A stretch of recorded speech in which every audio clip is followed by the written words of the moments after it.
like, bro, yeah, she got a kid. Look at his back. Oh my god.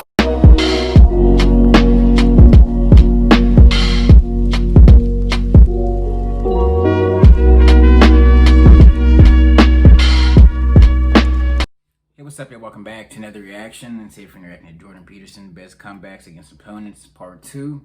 We did the first part of this a few days ago, man. I wanted to let you guys know that we now have a Patreon. Let's Be Blunt now has a Patreon. We're going to have that down in the comments. We just uploaded a full reaction to our first Jordan Peterson lecture, Idea Politics and the Marxist Lie About White Privilege. Full reaction up on Patreon now, so make sure you support us down in the comments if you want to check that out. Anybody that donates to our Patreon, your video request will be up first on YouTube. So yeah, we appreciate all the support. We're finna hop right into this. It's the road to 10K, man.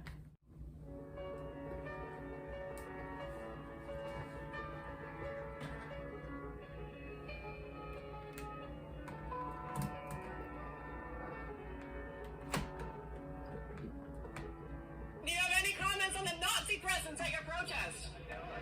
The presence of Nazis and white supremacists assaulting people at your protest. Do you have any comment on that? Yeah, I don't like Nazis. American philosopher Beyonce Knowles said that it has been said that racism is so American that if you challenge racism, you look like you're challenging America. We are challenging inequality. We are challenging the refusal to see me as an individual. When we overcome that, have at it, we're all on equal ground. So I think it's getting stirred here. So I've got a couple of questions. So let's your side spoke, so Jordan, then to you. Let's assume for a moment that I've benefited from my white privilege. Okay, so let's assume that. That's fine. Yeah, well, that's what you would say. So, so let's say, here, let's get precise about this, okay? Was that very individual of you? Let's get precise about this, okay? Let's get precise. To what degree is my present level of attainment or achievement a consequence of my white privilege? And I don't mean sort of. I mean, do you mean 5%? Do you mean 15%? Do you mean 25%? Do you mean 75%? And what do you propose I do about it? How about a tax? How about a tax that's like specialized for me so that I can account for my damn privilege, so that I can start hearing about it? Now, let's get precise about one other thing, okay? We'll get precise about one other thing. Precise? Yeah, precise, yes. And so, if we can agree, and we haven't, that the left can go too far, which it clearly can, then how would my worthy opponents precisely define when the left that they stand for has gone too far? You didn't like equity, equality of outcome. I think that's a great marker. But if you have a better suggestion and won't sidestep the question, so let's figure out how I can dispense with my white privilege, and so that you can tell me when the left has gone too far, since they clearly can. And that's what this debate is about political correctness. It's about the left going too far. And I think it's gone too far in many ways. And I'd like to figure out exactly how and when, so the reasonable left could make its ascendance again and we could quit all this nonsense. And I'm sure, I mean, I would hope that if I were a student of Dr. Peterson, that he would refer to me as she, and wouldn't have a problem with that. But at the end of the day, you know, our personal pronoun preference still is a preference for what language other people use. And at the end of the day, I don't have... Look at his face. Look at his face, man. He's so over it. He's so over it, man. Look at his face. Let me find out. If she were a student of yours, what would you call her? She, you would. Okay. He's so over We've it. established that. Why do you think it is that so much of what you say is so very popular with the alt-right? It isn't. And you don't have any evidence for that at all. Any more than the evidence that alt-right people watch the neo-Nazi website, Civilization. Oh, well, that was all taken apart today by a number of Jewish publications, by the way, showing that, first of all, that was all satirical commentary on the part of the alt-right, directed at taking me down, for example. And there was an alt-right article yesterday published saying that I was a Jewish stooge and shill. So this is absolute nonsense, and I don't appeal primarily to the alt-right. There's no evidence for that at all. It's the No, I never said primarily, Jordan. What I'm interested in is why you think that you get the reaction that you do from the alt-right. Looking at, you know, the Kathy Newman documentary, what reaction? Interview. There's 10 million people watch that content.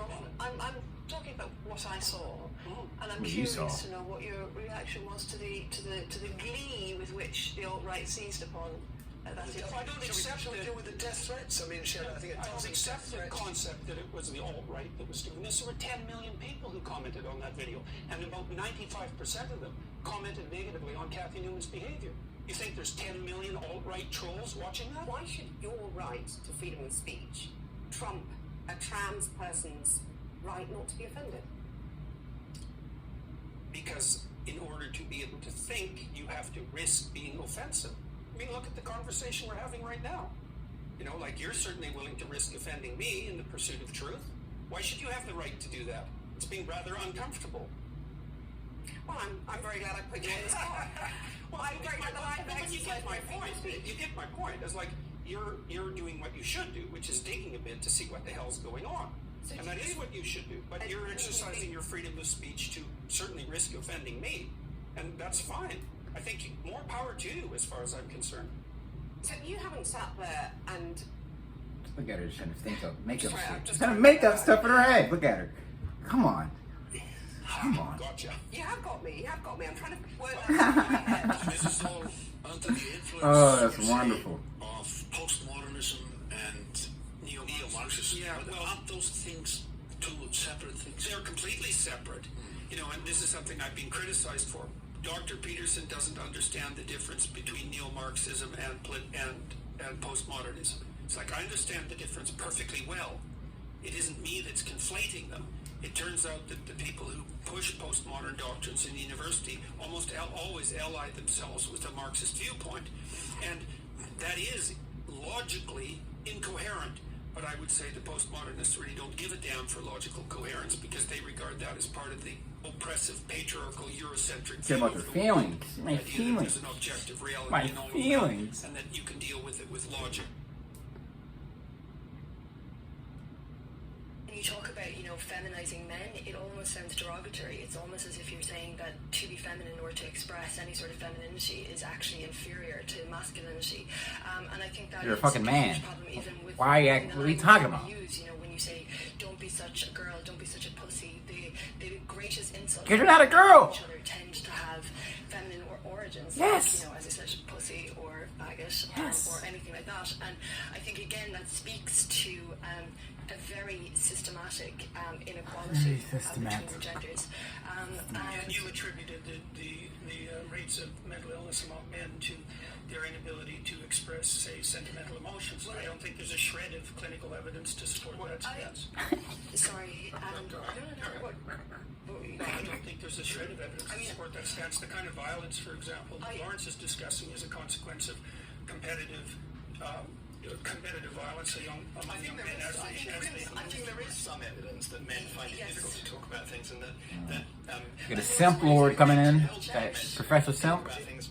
And that is the evidence for the differential Is that a rates. simp I hear? And I also don't think when you're talking about things being so innate, you know, I mean, Judith Butler would have said that, you know, gender is a construct, that gender is a performance. Well, And if Judith you Butler look, doesn't know what she's talking about in the least. I mean, that's interesting, but I She's no agree with scientist. She her. doesn't know the But then if you look psychological at someone like literature. I see very little of the pursuit of justice characterizing the modern university. I see a tremendous amount of the pursuit of vengeance for things that don't even deserve to have vengeance extracted for them. So give me an example of what doesn't deserve vengeance.